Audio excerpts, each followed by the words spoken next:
میرے امام کا ایک ہی بیٹا حضرت امام زین العابدین، ان کے 6 بیٹے کتابوں میں آتے ہیں، کم اور زیادہ کی روایتیں بھی ملتی ہیں۔ امام زین العابدین ایک لخت جگر اور ایک خاندان کی سپہ سالار بی بی، کون بھلا؟ حضرت سیدہ زینب یہ جناب زینب جب پیدا ہوئی تھی نا تو حضرت علی رضی اللہ تعالیٰ عنہ فرماتے ہیں کہ حضور سفر پہ گئے ہوئے تھے، تو مجھے سیدہ فاطمہ نے کہا کہ بچی کا نام رکھو، تو میں نے کہا کہ میں نے پہلے رکھے ہیں، کہا حضور تو سفر پہ ہیں، فرمایا آئیں گے تو نام رکھیں گے جناب زینب رضی اللہ تعالیٰ۔ اور حضرت امام زین العابدین کی مختلف روایتوں میں مختلف عمر آئی، یہ 2 خاندان کے بڑے بچے تھے، خاندان کے یہ 2 بڑے بچے تھے۔ میرے دوستو، یہ جو ایک اہم مسئلہ آپ کے گوش گزار کروں، پہلے یہ ہوتا تھا پہلے کہ خلافت روحانی بھی اور سیاسی بھی ایک ہوتی تھی، امام حسن تک ایک رہی، روحانی خلافت بھی اور سیاسی خلافت بھی ایک رہی۔ مسئلہ تھوڑا باریک ہے، تھوڑا سا آپ کو میرے بات غور سے سننی پڑے گی۔ پہلے خلافت ایک ہوتی تھی، روحانی بھی اور سیاسی بھی۔ حضرت ابو بکر صدیق رضی اللہ تعالیٰ عنہ سیاسی کام بھی کرتے تھے مسجد نبی کے منبر پر بیٹھ کر، اور ساتھ ساتھ لوگوں کو روحانیت کی طرف بھی توجہ دلاتے تھے، اللہ اللہ بھی سکھاتے تھے، لوگوں کو نماز بھی پڑھاتے تھے، جمعہ بھی پڑھاتے تھے، سارا کچھ ہوتا تھا۔ جناب امام حسن تک یہ کام رہا، حضرت عمر فاروق، حضرت عثمان غنی، جناب علی مرتضیٰ اور امام حسن تک یہ سلسلہ رہا۔ پھر خلافت 2 حصوں میں بٹ گئی، ایک ہو گیا سیاسی خلیفہ جو حکومت چلائے، اور ایک ہو گیا روحانی خلیفہ جو لوگوں کو اللہ اللہ بتائے۔ وہ جو خلافت تھی نا روحانی، وہ آج تک آ رہی ہے، صوفیاء کے ذریعے، علماء کے ذریعے، نیک اور پارسال لوگوں کے ذریعے وہ اللہ اللہ بتاتے ہیں، وہ اللہ اللہ بتاتے ہیں، پھر اپنا خلیفہ بناتے ہیں، پھر وہ اللہ اللہ بتاتا ہے۔ یہ وہ ہے خلاف۔ حضرت امام زین العابدین رضی اللہ تعالیٰ عنہ کو بادشاہ وقت نے بلایا نا اپنے پاس، تو زین العابدین نے فرمایا میں نہیں جاؤں گا، میں جاؤں گا۔ عبد المالک بن مروان نے بلایا اور امام زین العابدین کو کہا کہ آپ کو ضرور آنا پڑے گا۔ آپ نے فرمایا اس کی وجہ؟ اس نے کہا وجہ یہ ہے کہ آپ کی طرف لوگوں کا رجوع بہت ہے، لوگوں کی توجہ بہت ہے، دل کھینچے چلے جاتے ہیں۔ امام زین العابدین نے فرمایا سارا زمانہ بھی میری طرف آئے، پھر میں بادشاہ کے دربار میں، بادشاہ بزرگوں کے پاس آئے تو ان کی عزت بڑھتی ہے، اور اگر نیک لوگ بادشاہوں کے دروازوں پہ جائیں تو ان کی عزت گھٹتی ہے۔ فرمایا میں نہیں جاؤں گا۔ اس نے کہا کہ امام مجھے سمجھ کوئی نہیں آتی۔ امام زین العابدین سے کہنے لگے مجھے سمجھ کوئی نہیں آتی کہ بادشاہ میں ہوں لیکن راشا آپ کے پاس ہوتا ہے۔ عجیب تماشا ہے کہ لوگوں کی تلواریں میرے ساتھ رہتی ہیں، دل آپ کے ساتھ دھڑکتے ہیں۔ میں دیکھتا ہوں کہ مدینے کے باہر ایک کٹیا میں آپ رہتے ہیں، کٹیا میں، لیکن میں دیکھتا ہوں کہ سورج بھی چڑھتا ہے تو آپ کو سلامی دے کے چڑھتا ہے، اور چاند بھی نکلتا ہے تو حسین کے بیٹے کے قدم چوم کے نکلتا ہے۔ امام زین العابدین مدینے سے باہر چلے گئے، ڈیرا لگا لیا عمر بھر اسی جگہ، نام تو علی اوس تھا نا آپ کا، لیکن زین العابدین عبادت کرنے والوں کی زینت۔ میرے امام نے خلیفہ عبد المالک بن مروان سے کہا تو باز آ جا، میں حسین کا بیٹا ہوں، مجھے لوگوں کو اللہ اللہ سکھانے دے۔ اب میں تخت خلافت پہ بیٹھ کر نہیں، میں چٹائی پہ بیٹھ کے دین پڑھاؤں گا، اب میں فرش زمین پہ بیٹھ کے لوگوں کو اللہ اللہ سکھاؤں گا۔ امام زین العابدین کو خلیفہ عبد المالک بن مروان ہوا پتہ کیا تھا؟ تھوڑی سی تاریخ بتا دوں۔ یزید کے مرنے کے بعد اس کا بیٹا آیا، وہ 40 دن تک رہا، میں نے 10 محرم کو بتایا تھا۔ اس نے کہا میں اپنے باپ کو بھی اس قابل نہیں سمجھتا تھا، چھوڑ کے چلا گیا۔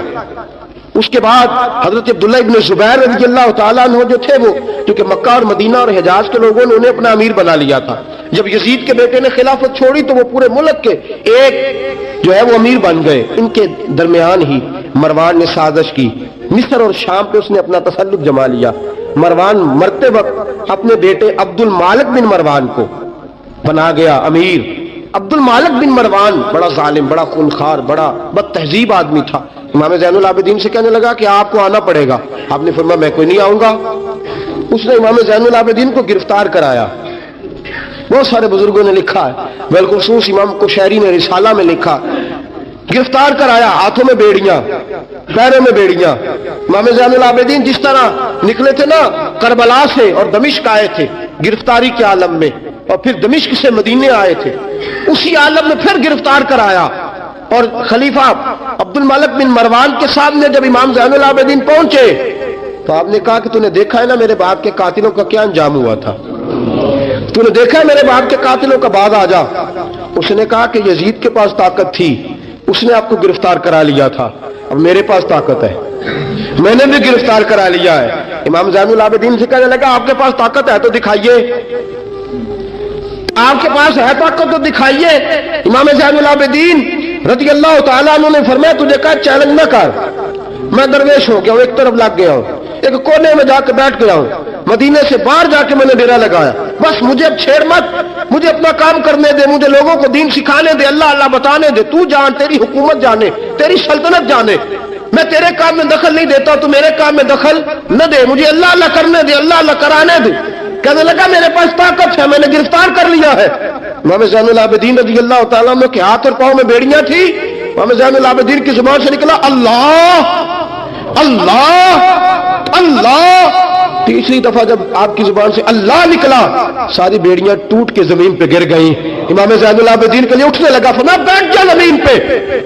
خلیفہ زمین پہ بیٹھا، امام زین العابدین رضی اللہ تعالیٰ عنہ نکلے۔ مجھے نہ کہنا روایت ضعیف ہے، روایتیں ضعیف ہوتی ہیں، عقیدے مضبوط ہونے چاہیے۔ حضرت امام زین العابدین پلٹے اور پلٹ کے کہنے لگے طاقت پہلے بھی ہمارے پاس تھی، طاقت آج بھی ہمارے پاس ہے، جب رب کہتا ہے ہم استعمال نہیں کرتے، اور جب کہہ دیتا ہے تو ہم استعمال کرنا شروع کر دیتے ہیں۔ بس اللہ کی رضا پہ راضی ہیں۔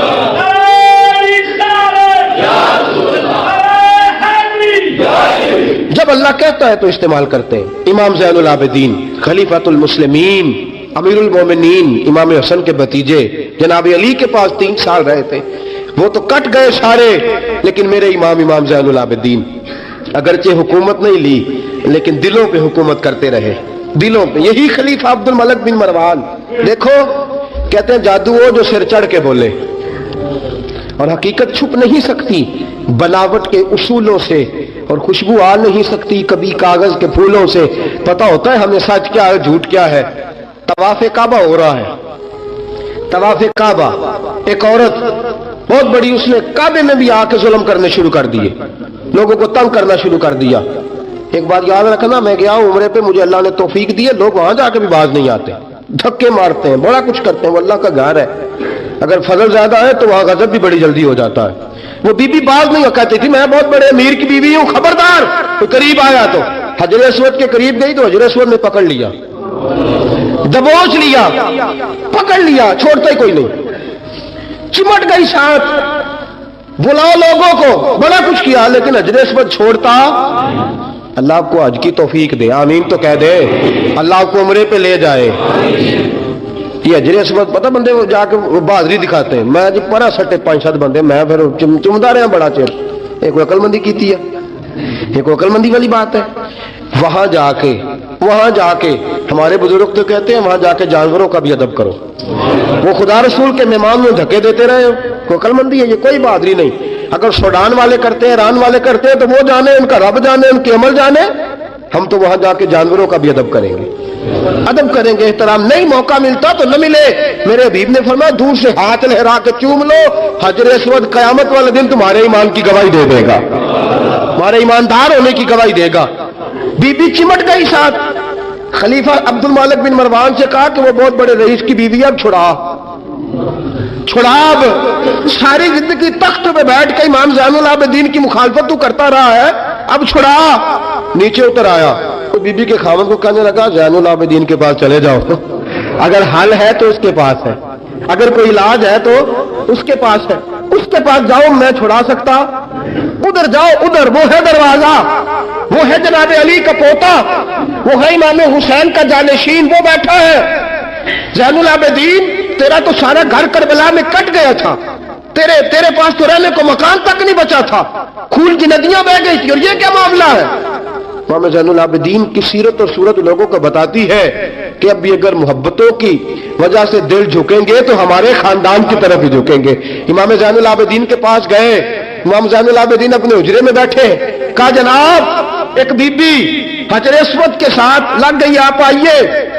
امام زین العابدین رضی اللہ تعالیٰ عنہ نے فرمایا میں نے سنا ہے رئیس کی بیوی ہے، لوگوں کو تنگ کرتی ہے، چھڑا لے گا؟ انہوں نے کہا حضرت جی وہ بھی آیا ہوا ہے، وہ کہتا ہے اگر چھڑا سکتا ہوتا تو پہلے بھی چھڑا لیتا،